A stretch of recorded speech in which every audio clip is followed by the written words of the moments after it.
Hi, I'm Anant. I'm co-founder and CTO at DaveAI. I think some of you have,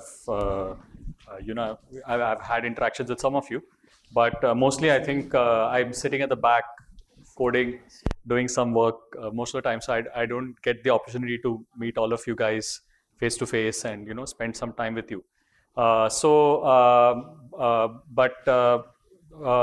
you know, I have an academic background. I have a slight tendency to start talking like a professor because of my background. But I thought that that's a good point to start here, so that we can sort of have a little bit of a background on the growth, how AI has evolved over time. So my topic is sort of going to be around a brief history of AI, please feel free to stop me at any time, or ask me a follow-up question on any of these things.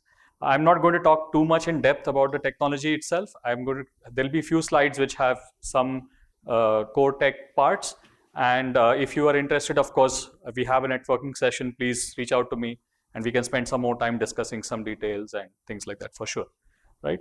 So if you look at AI, I think we now think of it as a buzzword, but the idea of AI has been around, the holy grail of computer scientists and scientists throughout. It has been around quite some time. So in fact, the test for AI was invented a lot before AI itself was invented. Like we had anything of AI. Or you must have seen this movie called The Imitation Game, where Alan Turing, when they were trying to break the code for the World War, the coding for the Nazi encoder, they came up with some kind of test to understand whether the machine that we are talking to, is it AI or not. But the first thing starts the journey of anything seriously what we could call as AI actually starts in 1956, even before there were silicon-based diodes and transistors, right? It's even before that period. And I'll take you through a little bit of the history there, and how some of the milestones that we have achieved and where we are now, in terms of the AI development. So if you see here, right, so these were called talking machines. So these were, of course, invented before. So if you can see that it's like a big cupboard here, and all it could do was speak a few simple sentences, right? So these talking machines, they were two. One was invented by the ex director of the lab where I did my PhD, Gunnar Fant. He's there in this picture, and the other one was invented by a researcher in MIT. And they shipped this large machine across the Atlantic, and they got the two machines to talk to each other. At that time, one of the reporters in New York Times asked them the question that, when do you think that humans can talk to machines? This was in 1956, of course. And can somebody guess what was the answer they gave? What was their perception of when human beings could talk to machines? No, sorry? They said 5 years. Right, in 1956, and I think it's not that they were not that. It's a little bit about the positivity of the scientists who think that they can really solve these problems. That these problems are much easier than they think that they can solve it much faster than they really could. And because of that, of course, there's a huge amount of funding that they all got from the US defense. And that was the impetus to a lot of the AI research that has happened over the last 60, 70 years. So the next breakthrough was called a perceptron. So this was in 1958, right? And this perceptron is still the basis of every single unit of computation that is happening in all the Gen AI, bots, everything that's happening. This perceptron in 1958, this invention is leading to that. This is built on the way our neurons work. So it's a very simple concept. So there is sensor, it senses signals from different parts called the dendrites, and then it passes that information on to the next neuron, right? So this is the building block of all the machine learning algorithms, all the AI, everything that is happening. So this at 1958 was also used as one of the milestones, because at this time, the people, the labs that invented it, they asked them the same question: when do you think that machines can read? Because it was first used for as a visual representation. This was before videos were digitized, right? So when do you think that machines can read? And their answer also was somewhere in the range of 5 years. It was around 7 years that they predicted that machines can read, right? So again, we can say that this is the positivity of human beings who think that we can achieve a lot. That goes there. But interestingly, in terms of the technology, this is still the building block of whatever technology we have for artificial intelligence. The first chatbot was very, very old, 1966. It was an example of what we call it as an expert-driven AI. So these are experts, one of the most intelligent people around those time. So they created a chatbot which could behave like a psychologist, right? So it used to sort of simulate a psychologist. It's not a true psychology. It of course could not give the answers like how ChatGPT gives us answers now, of course, but it could sort of give the impression that you're talking to a psychologist. It would ask the relevant questions. It would try to answer some things which are kind of related to what you are doing. Ask further questions and stuff like that. So this is 1966, right? ELIZA. This statistical machine learning was a big jump in the technology.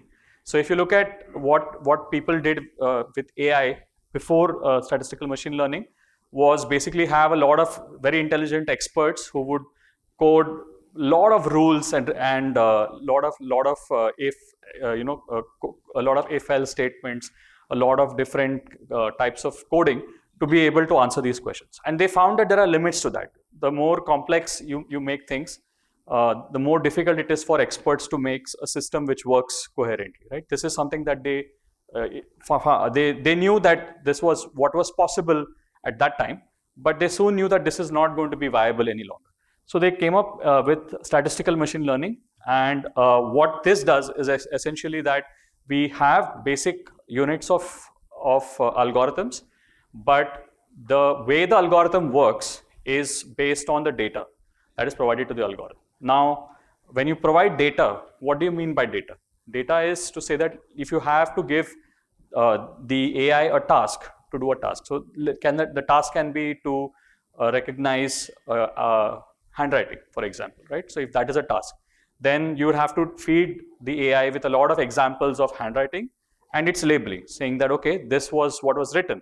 Here is the handwriting, and this is what was written. So you feed it a lot of examples of this, and then the AI, using different algorithms, is able to then start predicting this. So this statistical machine learning made a lot of difference in the whole approach towards AI, right? And even today, this statistical machine learning, previously the perceptrons that we discussed, that I just discussed a couple of slides back, they were tuned by the experts, right? How much weight to give, what are the inputs, etc. What these guys did was they were able to stack a bunch of these neurons or perceptrons and create a neural network, right? And feed it data and then see what happens, right? This was a new paradigm shift in AI. With this, Deep Blue was the first thing. So obviously, we all think of ourselves as really intelligent, and somebody who is a chess player, or the best possible chess player, is one of the most intelligent people amongst all of us, right? Point at which an AI can beat our best chess player, right, was obviously something that was a milestone for all of us. And I don't know whether some of you remember this incident where Deep Blue, one of this such program created by IBM, was able to beat Garry Kasparov. And now, even very simple programs, it's very difficult for us to beat them if you cross the second or third level, right? And this was a big milestone. However, it's important to know that Deep Blue is still an expert system. It's not a statistical system, right? It's still an expert system. This was one of the first instances where statistical machine learning or statistical AI was actually having a fruitful effect, or it was comparable. So the US Postal Service made a challenge to recognize the zip codes, right, on the letters, etc., to automatically recognize the zip codes. And it was for the first time in 2003 that machines were able to recognize the zip codes with a higher accuracy than human beings. Right, so that was the algorithm was called support vector machines. It's a kind of specialized neural network, and it was one of the first times that that machines actually were able to perform better than human beings there. So it's one of the milestones. By 2008, we had a lot of these things. 2009, 2010, we had a lot of these assistants. Of course, a lot of you have already used it. I have worked on Bixby myself. Some of the code that's on Bixby I have also worked on. But as you can see, this entire ecosystem made a big difference, and we got used to human language based interface, right? So we were mostly using graphical user interfaces. This changed the game, but of course they were still quite dumb, right? You could not ask them many very complex questions or have a discussion with it. But it became pervasive. So AI came into everybody's phones. AI came into everybody's houses. So this is the first time that really AI was sort of started getting into the market rather than into niche applications. This was another landmark event for AI. So while chess is a very difficult game for all of us to master, it still requires a level of expertise to do that. Right, and it's still governed by a set of rules. So obviously, if you train a machine with a lot of data, it can obviously do better. But Go is a game where you it's a very human-centric game, right? You need to negotiate, you need to sort of make some bets, you need to take risks and stuff like that, right? How can machines actually do that? Because it's a very human thing to do, right? We barter, we discuss, we negotiate, we make policies. We sort of collaborate with each other and play politics and stuff like that. But what Google found with AlphaGo was that by simulating these kind of experiences with the machines, they are able to then teach the machines to have years and years of experience, which human beings could possibly never have. So if this Lee Sedol played Go his entire life, not slept, not eaten, not taken bathroom breaks at all.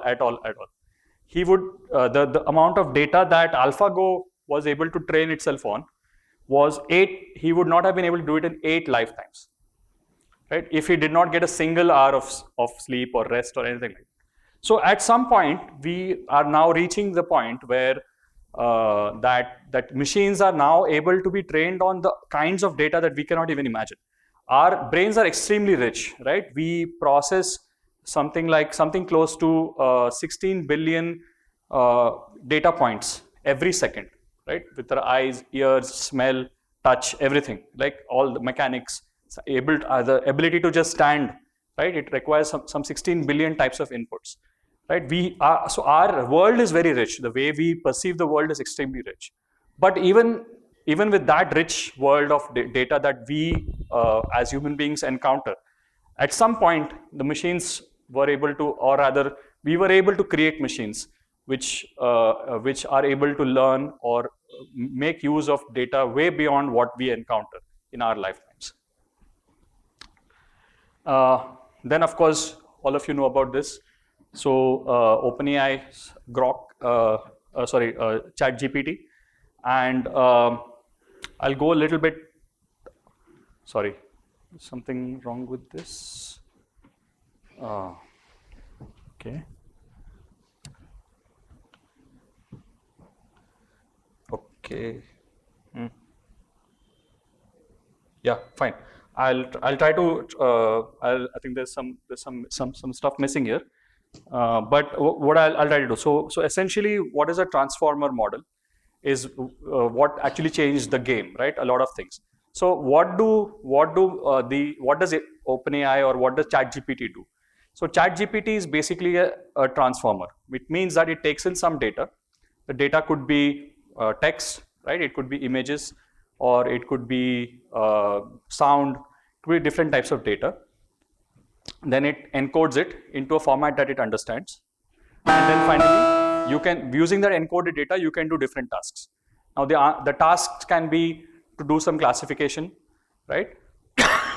When you say classification, it is to say, okay, somebody says something, what is the intent? What do they mean by it? Right? You can do summarization to say that, okay, I said all this entire lecture. Can you tell me what I said in 5 sentences? Right? You can do summarization. Then you can do classification. Wait, what happened? You're opening. Just opening that. You're opening that slide, is it? Yeah.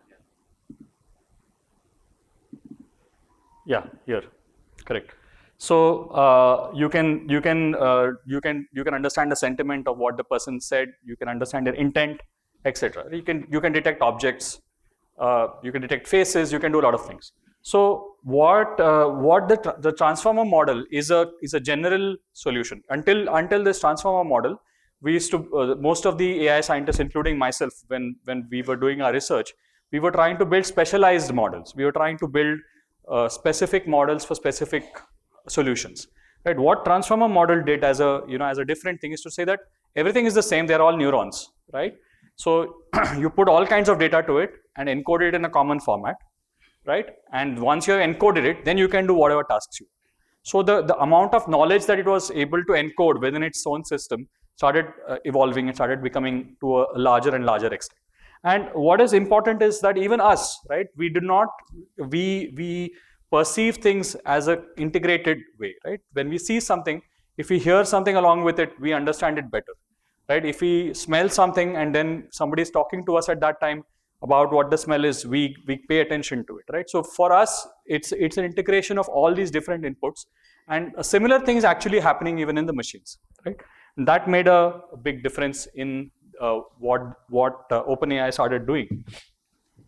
And yeah. So I'm sorry, this is a bit busy and probably a bit technical. There is one more, I would say, secret sauce to what they did, right? They added something called a multi-head attention. Now, there is a lot of data, obviously, and we also experience a lot of data. But we remember very little, a small percentage of it. We don't remember everything that we encounter. We have seen maybe 1,000 objects today, but we don't remember all the 1,000 objects, right? We have a gross representation of it. So there is something called attention. We only retain things that are important for us, right? So what they did is they had added an attention model by which they were able to train their models, OpenAI's models, to give more importance to certain parts of their of the data. So of course it has the data of the entire web. The ChatGPT has the data of the entire web, but there are certain things that it would give attention to, certain things that it would give importance to. And this is done using RLHF, which is human feedback, right? And this is, so here you have a training data, and then you have the human experience. So they recruited a large number of scientists, PhDs, engineers, etc., who were able to provide their experience and give the attention that their models needed, right? And what they did was there are different ways in which you can give a feedback. You can give it by demonstration. In this case, for example, if there is a question that somebody has asked, you can demonstrate by giving the right answer to that question, right? That's one of the ways. The other way is that you take an action. So what you do is that, okay, this answer I rated low, this answer I rated high. So there are different answers that you can get. You can rate it in different ways. So you can provide the feedback by rating, and all of this was fed back into their models and improved the models that they developed. Tushar, can you also show this left side part, because there's something again wrong with that. Yeah. Yeah. So and there's this thing called reward.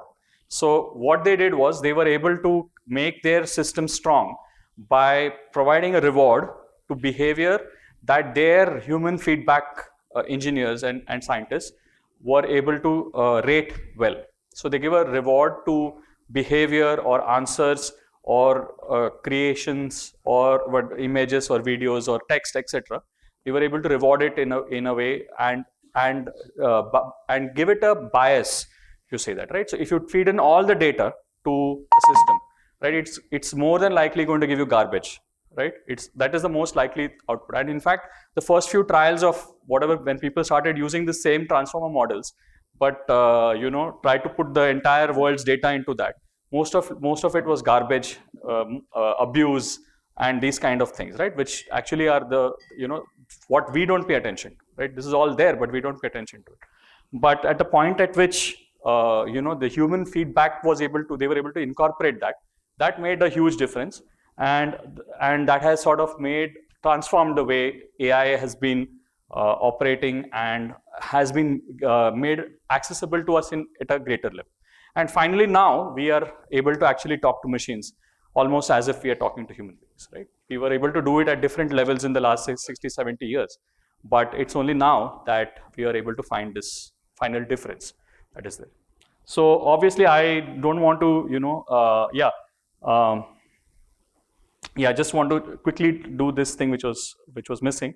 So we have we say reward shaping, imitation learning, and so demonstrative learning and inverse reinforcement learning. Inverse reinforcement learning is where there is the information set that's like the reverse of reward, right? When you do something bad, we give it a very negative reward to say that this is not something that is acceptable.